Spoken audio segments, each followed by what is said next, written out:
They say offensive line is a 5 is 1. But what if you knew every assignment crossed the line?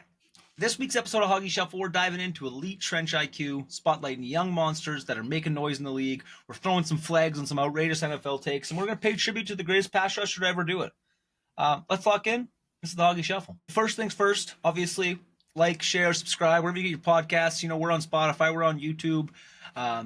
Make sure you're out there giving us the love that we're giving back to the linemen. We want to see this thing explode. We want to see this thing blow up. And the only way to do it is obviously like and share and subscribe it. So make sure you get on there and do what you need to do. Do what needs to get done. First segment we're going to roll into is the Coach's Corner. This week, just like I said before, we want to talk about the mind of 5, total line IQ. The whole topic's understanding that all 5 offensive linemen need to know all the line spots and what's going on in every play, not just the one position they're playing. Like if you're playing center, you need to know what the left tackle's doing. You're playing left guards, you need to know what the right guard's doing, what the right tackle's doing, because if you don't, it can make a huge mess on what's going on. 100%. So you got to make sure, you're keeping the IQ up, knowing what's happening out there. Yeah, so just before I start, I'll always say this, is when I have my 5 starting guys up on the front, we would make a call sheet basically in our head saying, hey, this guy knows what this guy's doing, that guy knows what this guy's doing. And it's just as easy to say, hey, lean over to the guy beside you and say, hey, what am I doing this play? Sometimes we get hit in the head. We forget these things. So the talking points are, why high Q linemen study the full front, not just their man. And again, like I just said, studying the front of the defense, knowing where all the stunts are coming from, knowing where all the moves are coming from, knowing where all the plays are coming from. It's a very smart idea. Centers call the shots. Centers are going to be those guys out there like they're the quarterback of the O-line, but guards and tackles, they need to have their IQ maybe even higher than those guys because, they're going against the stunts, the outside, the reads, right? How knowing the entire line's rules prevents busted protections and bad combo fits. And then let's be honest, guys, no matter what we're doing, film prep is the most important thing we can do. Learn what everybody's doing on every play. So, like Rob said there, obviously film prep's huge, guys. And, a lot of you guys want to look out there, make your highlight tapes, look for all the good stuff. But I really urge you to look for the bad. Look for those plays where you think, hey, I was a little lazy on that play. I could have made that block if I just got my hand in the right position.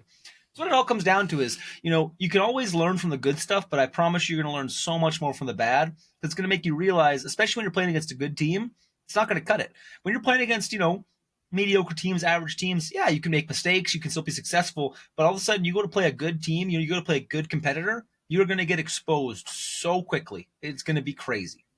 Well, on the flip side of that, though, it's just like watching the team next week. So, we played on Sunday, we got the whole week to prepare. Watching the team that you're playing the next week, watching their front 4, front 5, whatever they're running for their D-line, maybe it's a 3 front.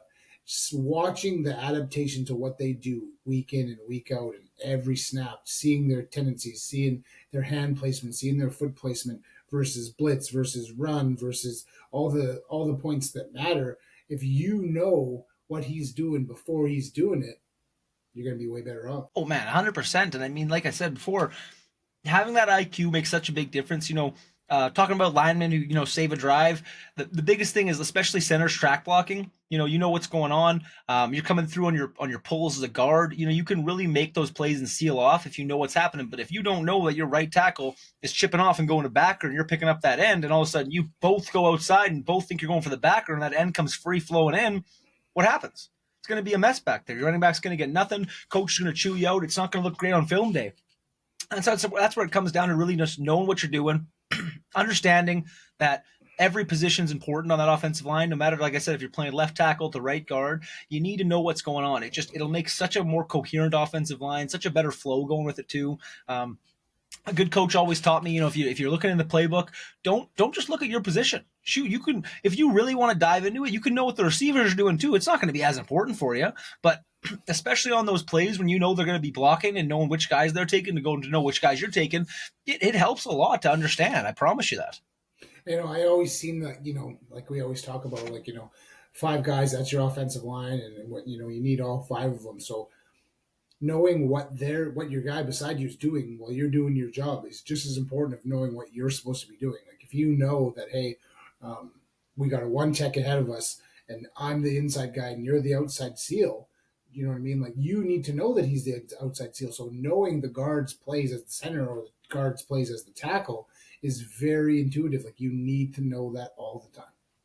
Well, like a good team, good coaches, they're going to run it where they're going to have inside run period, things like that, where it's just going to be your interior front seven versus your offensive line and running backs out there, just understanding where to flow properly, where to come down to, making sure that as an O-line and as a unit with your running back, you're all on the same page on what's happening. You know his tendencies. You know if he's got a really good hard right cut that you're going to make that block and seal off a little bit better, and just really working with your team and understanding it. So, it's a great drill to run as well, too, as a half-line drill, because it really helps out looking for this kind of stuff. You can really work on your double teams up to back, or you can really work on what's happening there, because, again, if you guys aren't coherent, knowing what's happening with each other, you don't know each other's tendencies, it's not going to be successful. Like, I'm a firm believer of having your inside scaly game with just your offensive line, running through the plays over and over and over and over and over against air. Like, I came back to coach with the Celtics last year, and I noticed we didn't, we were getting 10 minutes of indie time here and 5 minutes of indie time here. And like, every week I was throwing temper tantrum just because I need a half an hour block where I can walk through plays. I mean, we had a decent sized playbook, and you need a half an hour with just on air once a week just to run through your plays. You just need to, I could take 45 minutes. I could take 45 minutes and just run plays on air with no quarterback, no running back, just my 5 offensive linemen, just doing footwork, just doing hand placement, just doing the plays. Again, a lot of guys can't coach that way. A lot of guys don't see the value in that. But for me, the proof is in the pudding. We won championships by just doing that all the time. Like, the offensive line as 5, knowing what they're doing all the time in a high-paced activity, when you slow it down, it sure makes it a lot easier for them to read it and see it. Oh, for sure. And that's the main key point, guys, is making sure you're in the playbook, you're understanding what's going on, and that you guys are working as a solid 5 unit out there. Because if you don't, it's going to be a long day for you out there when you're playing a competitive team. Next segment we're going to roll into is going to be the big guy spotlight. This week, a couple of younger dudes, talk about them as Olu Fashanu. I'm going to butcher that one. He's going into year 2 now. He's drafted last year, 11th overall in the first round. He's projected to be the starting left tackle this year for the Jets. Now, they're going to have a tough season. I'm not going to lie to you, but if you get guys like this that are going to help out, it's going to make it a whole lot better. So last year, played 15 games, started in 7, had about 500 snaps. He only allowed 1 sack in 500 snaps. Pretty awesome. He allowed 12 pressures. PFF grade overall was about a 61.2 with a run and pass block of 59.4 pass block and 63.7 run block. Despite he was battling a lot of stuff in late season with some, I think it's, plantar fasciitis. So obviously that's tough to be standing on your feet as an offensive lineman. You got a lot of weight on there as well too. He held up well when he was called upon. His technique flashed, especially against speed rushers, but his big anchor was obviously tested with bull rushers, and a common challenge for young tackles is going against some NFL bull rushers. You want to look at his college and combine stats from Penn State when he played there. His final year at Penn State didn't allow a single sack, just a big old goose egg on that one. He had a 84.6 pass block rate and a 76.3 overall. He's got arm length of 34 inches. He's got the reach. He had a 5'1", 40-yard dash, 1.77 10-yard split, 25 reps, 225 on the bench with a 32-inch vertical jump and a 9-foot 1-inch broad jump. That is huge, power guys. right there. That's some power. You got to remember, too, this guy as a rookie had to pass block for Aaron Rodgers, and everybody that played against the Jets last year were firing everybody. Pretty much went cover 0, just trying to bait Aaron Rodgers and absolutely put him in the dirt. Oh, 100%, man. Now entering his second year in the NFL, he's a huge, strong contender to take over that full-time duty at left tackle. He's reportedly healthy, showing better lower body strength. He's got smoother hands in camp, and coaches are really impressed with how he's matured in his pass sets and discipline and leadership. So it's going to be a beautiful thing to see. It's going to be a beautiful thing to see. And then he's got, who's he got for the quarterback now? I believe it is Fields, isn't it? Yeah, Jake Fields. Not Jake Fields. Justin Fields. Justin Fields. I don't know. It should be good. All right, next up we got Steve Avila, left guard, center, Los Angeles Rams, second year. Drafted second round, 36th pick, so pretty high. Started all 17 games for the Rams last year at left guard. Year 1 recap, PFF grade 2024, pretty good, 68.7 overall. Pass block rating is 73.5, really, really good. Run block rating 64.1. He only allowed 2 sacks over 600 pass block reps. That's pretty darn good. Only 4 penalties in 17 games. So, like we were just talking about, the discipline and consistency is very big. Sean McVay said, Steve is a core piece of what we're building. He's smart, physical, and can lead a team. Now rotating into the center reps in camp this year, building versatility. So, again, we want a guy that can say, like we were just talking about in our last segment, we want a guy that can play guard. And if something happens to our center and he's got to get off the field for a second, we can still take a snap, right? 100%. We want Swiss Army knives as linemen. And that's our last segment, that's what we were talking about. Well, it's like last week we talked about Larry Allen, moving around, changing from tackle to guard, and just, it's so important to have guys that can play those different positions, play all 5 spots, because you can be a versatile Swiss Army knife. Every coach is going to want you, every single coach out there. 100%. A little bit of film takeaway, anchor strength, much improved from rookie camp, holding bull rush better, second level engagement has made some work. It's still a progress, but it's producing. He's reading faster. He's getting up the field faster. So, he is doing the things he needs to do. So, obviously, he's working out in the off season. He's eating properly, and he's doing all those good things. He could very well become a very foundation of this offensive line at center or at guard, right next to the new rookie Bo Limmer. Avail is becoming a foundational piece next to rookie right guard Bo Limmer. He's not flashy, but he's rock solid, and he's getting better. I'm excited to see what he goes to this year.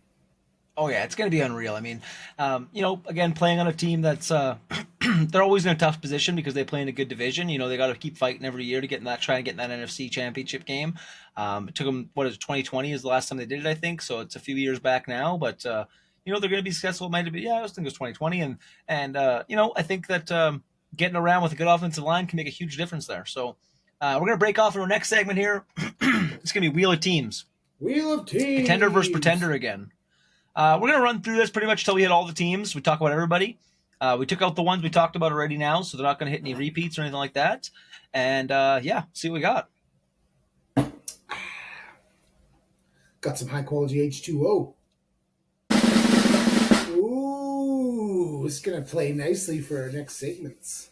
Well, I'm going to tell you right now. Obviously, Aaron Rodgers out there. They just paid their big defensive line linebacker.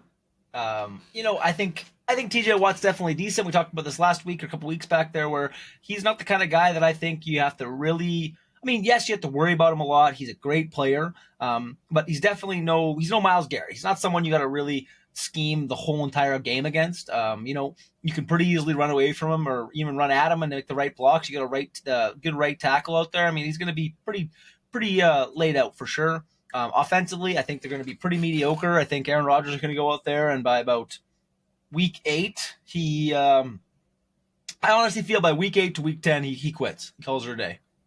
Well, like you just said about Watt, he's going to make some plays. He's going to make some big plays. Oh, for sure he's going to make some plays, 100%. But what we know about those two Watt brothers is they play at the highest level the entire game for the entire amount of they're on the field. So that's going to take some time. He's going to get beat up. And then, like you just said, Aaron Rodgers. Is Aaron Rodgers going to do anything for the Pittsburgh Steelers this year? I think he's worse than Wilson. Okay, I think that Wilson gave them a better season last year than you're going to get from Aaron Rodgers, because again, Aaron Rodgers is just he's old. But even on the coaching side of last year, lots of games where they'd split reps between him and Fields. It was a weird dynamic they had set up there with their quarterbacks where they just really didn't trust anybody. And I don't know how you bring in Aaron Rodgers and think you're going to be able to trust him, what he's done team after team, where he's just really messed up every situation he's possibly been in. He pulled a guy from the Raiders that should have been unreal on the Jets, and it was a joke. It was just ridiculous. 100%. And the next part you got to look at is their offensive line. And I want to talk about this here a little bit later in different segments, so I won't dive into it too much. But they're young. They're not experienced. No, not at all. And that's what it comes down to is, you're playing against a decent pass rusher in practice, things like that. You're getting better, but really it's not. The guys they have just aren't going to be successful enough to do what they need to get done. 100%.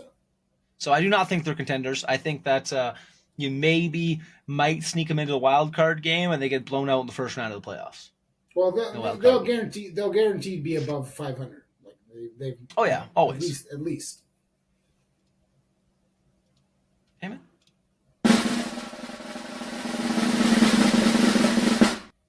Ooh, Contenders.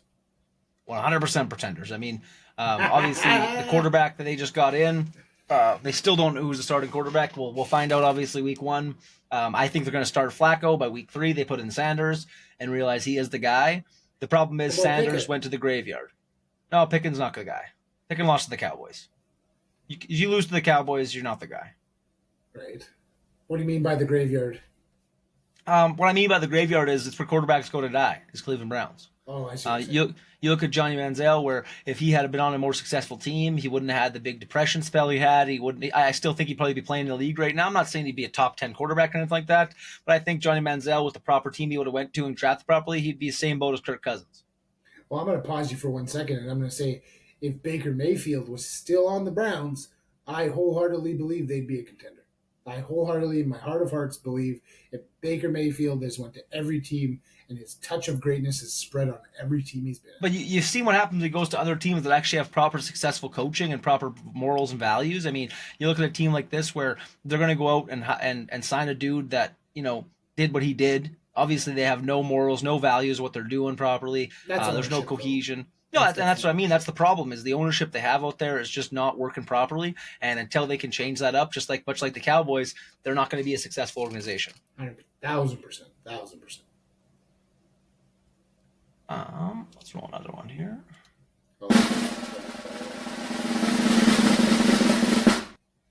Oh, so you can start this one off if you like.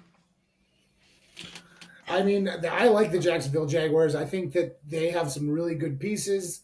They just drafted, in my eyes, the best player in the draft.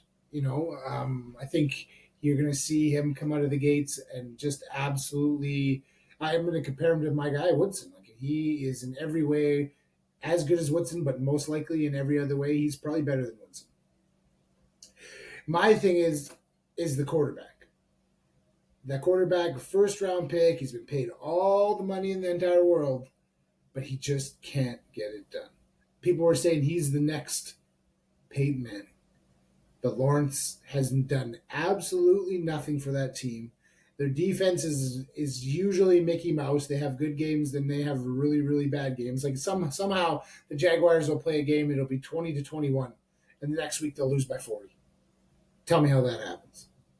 And that comes down to coaching. I mean, it comes down to the culture they have there again. Until they get a successful offensive line to really keep Trevor Lawrence safe, he's not going to be successful. That's the reality of that is, he's never had a good weapon. He's never really had anybody but Etienne at the running back spot. And I mean, even still now, it's just you don't see a small market team like this making the playoffs unless they have a really big booming defense. That's just the truth and reality. Well, I know I just switched from offense to defense right there, but that's the truth of it all. Unless you get a big booming defense on a small market team, you're not going to see the success you want to see, and you're not going to see that flourish for you. It's just not going to happen.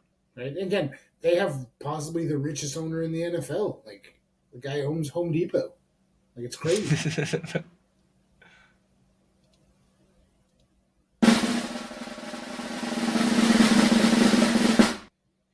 See, now this one could be a contender. I'm going to be honest with you. Now the problem is the Vikings, they're going to have a great regular season again. They're going to be successful. They got JJ out at the receiver spot, but they're going to go down to the playoffs. They're going to get to possibly the NFC Championship game if they do, and the Skull's going to mess it up. That's just the truth of it all. They haven't really had a successful team since they had the old Brett Favre or the AP era, and even then they still couldn't get it done when it came to the playoffs because the ownership and coaching they have just isn't the right cohesion. They don't have the values. And I do think they're contenders. I do think they have a solid shot. Like, they're going to be a top 10 team in the NFL.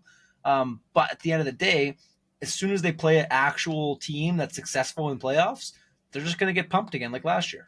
Well, again, here's the thing. They're going from having a veteran quarterback to a rookie. Right. And he's second year now. But J.J. McCarthy, won a national championship game, but a lot of guys, Terrell Pryor won a national championship game. And look what he did for the Raiders. Absolutely nothing. So, I mean, taking a guy like McCarthy and letting him play, as the starter, that takes some big cojones. That he must be doing some of the right things to get there. Oh, and for sure, and I get that 100%, but I just don't see the Vikings being that, Super Bowl champion team. I think they're contenders. I think they can solidly push for a good playoff run. But again, just like last year, where I believe it was either the wild card round or the first round, they're getting bumped out again. Right. Well, I mean, you got to remember they got Detroit, so they're definitely losing both those games. They got Green Bay, so they might possibly come. That's a 1-1. That's a 1-1. And the Bears. I mean, who knows where the Bears are going to be this year?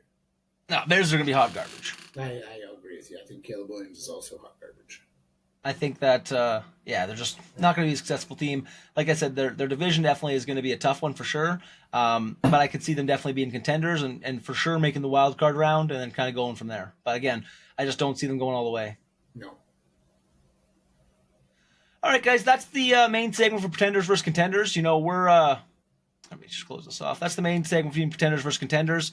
Tell us we're wrong. Tell us we're right. We like to hear it all. We like to kind of go through all the stuff and see the comments out there and just, overall kind of get a glimpse of the fans. And, again, like we said before, if you really want us to talk about your team, send us a message, send us a comment on there, something where you're going to hype up it a little more, and we'll give it a little bit of love. We'll definitely talk about them for sure. Hit us up, boys. So this next one for me, we're going to the next segment. It's going to be obviously flag on the play like usual. It's going to be a hot one. It's going to be a hot one. I was pretty mad about this one. And now obviously I'm super biased, being an Eagles fan, being a Jalen Hurts fan, but the disrespect of Cam Newton to not put Hurts in the top 10 quarterbacks in the league. Like, you're going to tell me that there's 10 guys better than the Super Bowl MVP? Better than the champion? You put Matt Stafford at 6. The champion? Matt Stafford over Jalen Hurts. And this is what they say. He has too much help to fairly evaluate him. Okay, so I'm going to ask you this, and this is a simple one for all you haters out there, everyone else that wants to shit on the Eagles and everything else. Either we can unanimously agree that the NFL is correct and A.J. Brown is the number one receiver in the league and Jamar Chase and Justin Jefferson aren't as good as him, or Jalen Hurts is a top 10 quarterback. It can't be both. You can't go on both and say, nope, he's garbage and nope, A.J. Brown's not better. Because at the end of the day, he would not have the yards he has and the success he has without the quarterback throwing him the ball. We've seen it in the Super Bowl. I mean, I know it was a more rushing game Super Bowl. We did great that way, but they forced Jalen Hurts to pass the ball, and he did it successfully. He doesn't go out in the fourth quarter and let the backup come in there and play in the Super Bowl. I mean, shit, he's probably thrown for over 300 yards. Even in the Super Bowl loss, when we played against the Chiefs the first time, he still had a better overall game than Patrick Mahomes. But, stats didn't matter then. Didn't matter because we lost. But then when we won, it was like, he didn't pass good enough. He didn't have that great of a game. And I seen old T.O. came back and clapped back and said, don't be mad at Jalen Hurts because he's making great decisions. And, a big decision and a big heart thing and a team felt thing that he has is that he allowed a running back to come in and take more reps than him and take those touchdowns and take that success because he knew he could take the step back. He could just, relax a little bit. And then when they needed him to pass, they needed him to throw, he had that ability. He can do it all. At the end of the day, like I said, Super Bowl champion, and people go out there and say, if Joe Burrow's had that big of blocks and if Jared Allen had that big of blocks, well, they don't. Because they didn't get drafted to the Eagles. They didn't be part of the organization. They didn't put the work in that Jalen Hurts put in to be the successful quarterback he is. And in 5 years, all these idiots are going to look back and just go, oh, man, I was wrong. Jalen Hurts is a Super Bowl champion. Jalen Hurts is a Hall of Fame quarterback because he's going to be a Hall of Fame quarterback. You don't become a Super Bowl MVP and do what he does and have all these yards and all this rushing and all this passing and not be an MVP and not be a Super Bowl champion. That's just the reality of life. Makes me think about Troy Aikman. Now, Troy Aikman, through his career, arguably had the greatest or one of the greatest offensive lines of the entire world has ever seen. And you're going to sit here and tell me that the only reason Troy Aikman was good was because he had that offensive line? Because let's be honest, Emmett wasn't that great, but Emmett had the Great Wall of Dallas to push everybody around. So I look at that as that you say that Jalen Hurts isn't good because of all the weapons he has, and so you're saying, well, Troy Aikman sucks because Troy Aikman would never have won anything without the guys that he had, which is absolutely malarkey. Jalen Hurts is not only a top 5 quarterback in the NFL, he might even be in the top 3 list in my books. Because, as I said, who wins games? And it doesn't take a quarterback to win games. It takes a general on the field, listening to the leaders and being a great leader. And he does never put himself in front of his team. If they have to run it, they run it. If they have to pass it, they pass it. If they have to tush push on every third play, they'll tush push on every third play because his stats to him do not matter. And you get a guy like Cam Newton who, arguably was a great quarterback. He did good things. But you take it right at near the end of his career, and you're going to be in the Super Bowl, and you're not going to jump on that goddamn fumble, and you're not going to lay out for your team and do what you need to do because I couldn't do it. I was excuses after excuses after excuses. When Jalen Hurts lost the Super Bowl, it was all about how his stats don't matter. Doesn't matter that he did good, that he had a better PFF game than Patrick Mahomes because he lost the Super Bowl. But then when he won it, it was, Patrick Mahomes had a bad game, just an off game. They were up drinking the night before. They were partying too much because they thought they had the. It's a game of inches at the end of the day.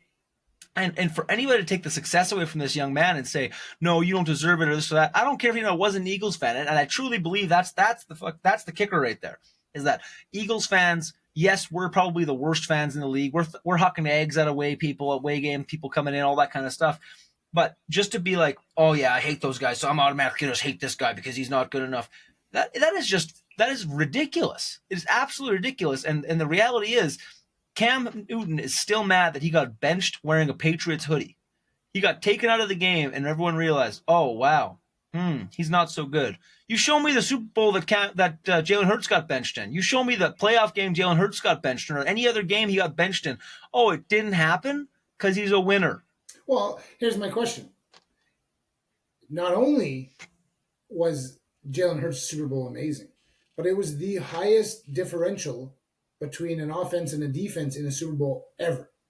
I mean, he put up a pile of points. Defense put up a couple touchdowns, or at least one, but he put up all those points with his offense. He threw some, they ran some, they did a lot of great things, a couple tush pushes in there. But again, like I just said, he commands his team. Every single guy on that whole roster absolutely loves and respects Jalen Hurts because of the man that he is. And you cannot say the same thing about Cam Newton. Cam Newton will cut his own his own running back's throat. He'll cut his coach's throat. He'll cut everybody. He will make a terrible comment about everybody on the field because he is inadequate. He was inadequate as an athlete. Was he a great athlete? Oh yeah, he was an amazing athlete. But in his mind, he was inadequate. He could not get the job done. And you can say all you want, Cam Newton's got an NFL MVP. But again, lots of guys will tell you, nobody wants an MVP. Everybody wants the chip. Everybody. You could never take and say, yeah, a guy that has MVP is the greatest of all time without a chip. I'm sorry. That's not how it works. 100%. That's why Dan Marino won't be known as the greatest. It's the guy that has 7 is the greatest. Exactly. Okay, this one's a good one too. Flag on the play. Now, this guy over the years has had a pile of flags thrown on him. A pile. Jerry Jones versus Micah Parsons. And there's been some new updates this week.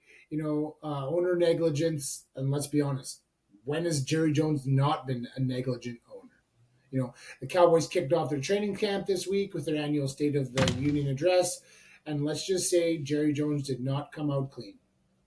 During what should have been a routine presser, Jerry immediately stirred controversy by taking a subtle but noticeable shot at Micah Parsons and Dak Prescott, questioning their durability while discussing ongoing contract talks instead of building up his star players. Jerry chose to spotlight the downplay of injuries and stir more drama. But in the end, it's there. After the presser, Jones continued to throw shade, making offhand remarks that left fans and analysts scratching their heads. The tipping point, Parsons caught wind of it and responded publicly, retweeting a message from J.J. Watt, who slammed Jerry Jones for how he spoke about his core players. Right? I'll never understand this. You got a guy like Micah Parsons, and like I said to you this afternoon, most coaches would cut off their left arm to have that guy play on their defense so they could win a championship, because championships are built on guys like that, right? So, a Hall of Famer came to Parsons' defense, J.J. Watt, and you look at a guy like J.J. Watt. That guy was what you want. he was the typical, did he win a Super Bowl? No. But, he is what the embodiment of defense is in the NFL, and Micah Parsons is right there. He's right there with him. Oh, man, 100%. 15-yard penalty on Jerry Jones for being an absolute idiot, undermining team chemistry, replay first down, but you're losing the locker room, bud. I'm sorry. Jerry Jones, sell the Cowboys. You're an idiot. Garbage. So next segment we're going to roll into, it's going to be Legends Talk. Oh, my. This guy's probably somebody the that's greatest. He played on the Eagles, played on the Packers. He's one of the best to ever do it. It's the Minister of Defense. It's Reggie White. 198 sacks, second all-time. He's a Super Bowl champion, two-time NFL Defensive Player of the Year. He played for the Eagles, Packers, and Panthers. He's the first player to have a number retired by two separate teams, obviously Philly and Green Bay, where he had the majority of his careers. Inducted to the Hall of Fame in 2006. He pioneered the NFL free agency, getting signed by Green Bay in 93, known for unstoppable club swim combo, his violent leverage, and film room smarts. I mean, on the field, he was off the field, he's an ordained minister, a civil rights advocate, and a beloved teammate. Big quote from him is, God gave me the ability to play football, but he also gave me a purpose. So, you look at a guy like Reggie White, where he was so successful on two separate teams. I mean, there's only a handful of guys that can say that. One of them is the greatest of all time. And to know that, he was able to go from two different squads, go from the Eagles to go to the Packers to be he could potentially look at both sides and have two Hall of Fame careers. I mean, that's ridiculous to know that. Right.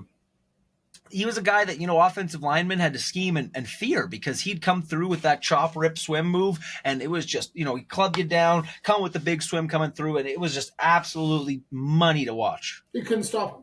Like, you know what I mean? He's like Myles Garrett. But, I mean, Myles Garrett's not as good, but that guy was absolutely the first of his kind, wholeheartedly. I would say Myles Garrett's a very carbon copy to how Reggie White played football, and a very similar body when it comes down to the size and speed and power. You get guys like that where there's, like I said, you got to scheme against them, because you can't just go, oh, I'm going to run this way now because he's over there. You're running counters, you're running the opposite way, because that dude is going to eat your lunch every day. 100%. All right, next up we got hot topics. So I got three or four different things. I want to talk about some contracts. I want to talk about some players to watch. I want to talk about some controversy. So we're going to start off with my boy Crosby. Crosby just finalized his 3-year deal this year, $106 million extension, which makes him one of the highest paid players in the league. Not the highest, but he's not the highest non-paid quarterback, but he's pretty up there. And at one point, he was the highest non-paid quarterback in the league. March 5th, 2025. I think Crosby's going to have a great season this year. He's playing on a mediocre team. I hope we get, build on it and get a little better. Next one, I got Micah Parsons. This was before we put that other thing in. The Cowboys have not extended Parsons yet, which absolutely blows my mind. If you don't want him, trade him. Owner Jerry Jones' criticism, we just talked about that. I don't know what to say. Like, we covered Micah Parsons and that. All I can say about him is, Jerry, sign this man or send him to the Raiders. Send him somewhere. Give him to the Eagles. Let's get this guy going. Next one for me is the biggest hot topic. I cannot believe that All-Pro edge rusher Trey Hendrickson is entering the final year of his contract, and he's still not signed to an extension. This guy had back-to-back seasons with almost 18 sacks, but an extension talks have stalled. He skipped minicamp, earning over $100,000 in fines, and the Bengals aren't yet meeting his demands. Like, how, guys? How are you not signing the best defensive player you have on your team? Now, let's be honest. The Bengals are shiny, but they're not that shiny. This guy is the Bengals defense, and they need to keep Look what they're doing with their young guy. They're messing with his money. They're messing him around. You look at the final thoughts of those three things, and, Raiders obviously locked down their superstar edge. He's team-friendly and historic deal. I mean, Crosby's going nowhere. Cowboys, they're risking alienation if Parsons' situation drags into training camp and is unresolved. And Cincinnati, they got to decide whether to meet the market or lose Hendrickson and let him with training camp to start here on July 23rd. So, let us know if you want us to track more players, get deeper dives into the financial markets and contract trends affecting these deals, because obviously, we want to talk about them more. We want to go into more deep dive into that kind of stuff as well, too. We want to hear from you guys. Let us know. All right, we got another segment of the good, the bad, and the ugly. This one kind of touched my heart a little bit because this guy is young, he's a quarterback, and he is leading his team to success. That's right, you heard it here. CJ Stroud's leadership at Texans camp this year. Early reports highlight Stroud's poise and ownership of the huddle. He has publicly emphasized leadership as the top QB trait, and outlets like Essential Spots note his calm, veteran-like demeanor in minicamp despite shoulder soreness. In particular discussions around the league and poise at Abundant, his poise in the pocket is absolutely great. His leadership has been fantastic, and he's a pulse in the locker room. He is loud, and he's proud, and he wants the Texans to be great. Verdict: his valid leadership at camp is well documented, and they're going to have a great season this year. The bad, we kind of talked about this a little bit, and I kind of mentioned it a little bit, is the Steelers' offensive line. Is it a gamble? I think it is. The Steelers are starting very young, inexperienced offensive line this season with several recent draft picks stepping up.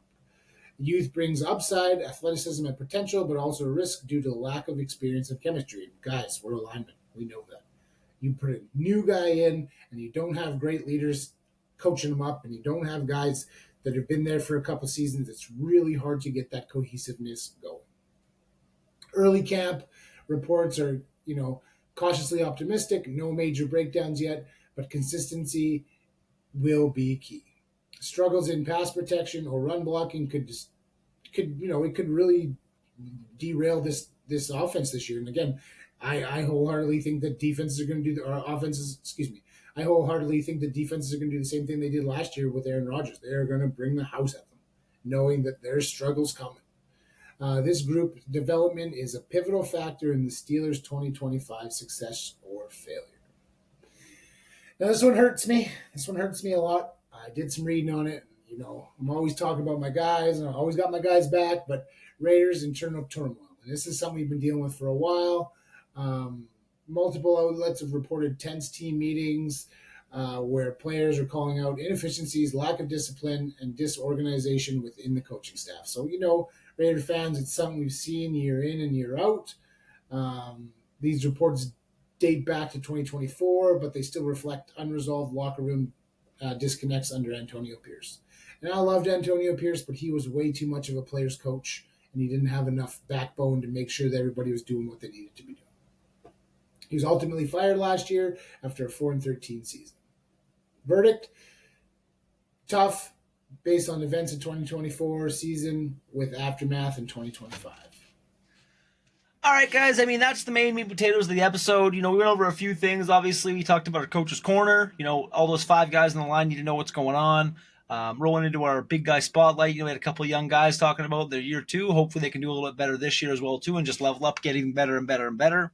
We had the wheel of teams, Pretenders versus Contenders. You're talking about our Legends talk as well too. Old Reggie White being a monster. 92. Minister of defense. There's nothing more to be said about that guy. He's just absolutely disgusting when he played football. We had our good, bad, and the ugly. We had a couple of player shout-outs as well too. We had our flags in the play. There were some deep ones. I know I'll probably get roasted a little bit being an Eagles fan talking about Jalen Hurts and talking about how he's successful, but I don't care. It's the truth. Hate me in the comments, hate me, love me, you still watched. Right? Never forget. Never forget this. This is a message from us to you, Jerry Jones. You're an idiot.